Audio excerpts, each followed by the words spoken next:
So we have a rotten sill that actually had a little bit of termites in it right underneath our house here. So the first thing that you have to do when replacing it is that you build a temporary wall inside and be able to take the weight off of it. So that's a wall that's on the inside of our basement, and it's nicely positioned right underneath our floor joist, and it kind of takes the weight off of it. So now what we'll be able to do is just go ahead and then cut this old sill out, and you can see the amount of rot and damage that this has. But this just can't stay here. Get it out, clean it all up, and then put a new pressure treated piece of 2x6 in its place, and then kind of secure it to the foundation itself. Let me show you how to do that.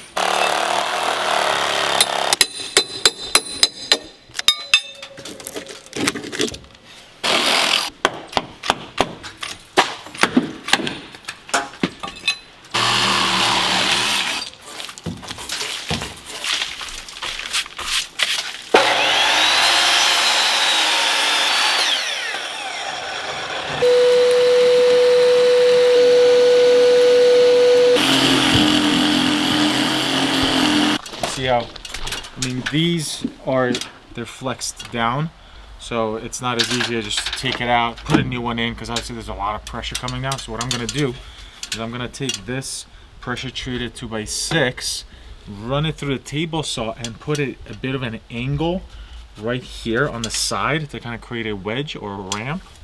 And then we'll be able to get under, and then very lightly we're gonna start moving it with our sledgehammer and just kind of getting under that floor right there.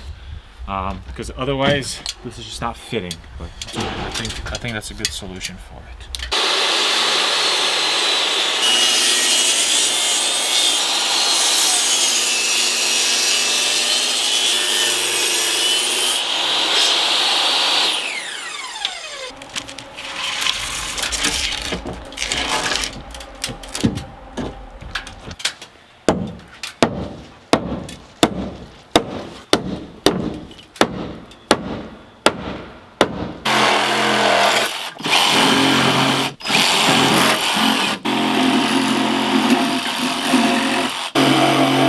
Wedge trick definitely did it. You can see how it like sliding and wedging itself in there. It's hard, definitely, but the old sill that was there just wasn't the same dimension, and you know, you can't really find another 50-year-old sill to replace that with. So we're putting this one in. It's taking some of that pressure and just squeezing itself in. But what I want to do is I don't want to just beat the crap out of this, so I'm going to put a block right here with a bigger sledgehammer.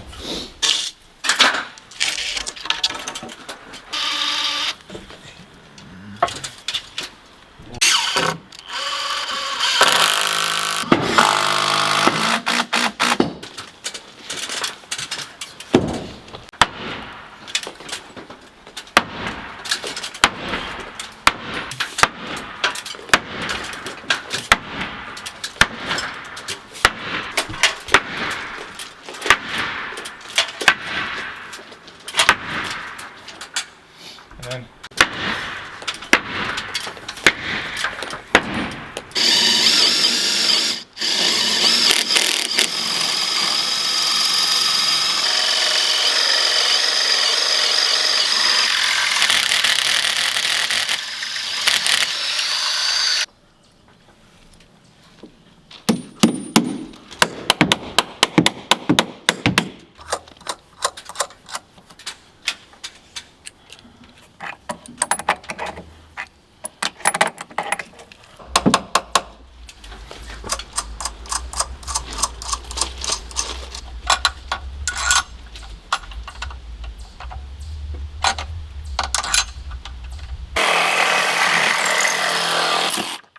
our sill here is replaced. We put pressure treated piece of wood there. I think before that was not pressure treated. That was one of the issues there. One of the huge takeaways and the tip that you should definitely like consider is cutting in that little bit of that slope for your wood to slide in. I think that's what made the difference and kind of made this project honestly not as bad as I thought it was going to be. So temporary wall to hold up our floor, get the old sill plate out, get the new sill plate in, and then we can take that temporary wall down. I hope you guys enjoyed this video. I'll see you in the next one. Remember to subscribe and hit the notification bell, and I'll see you in the next one.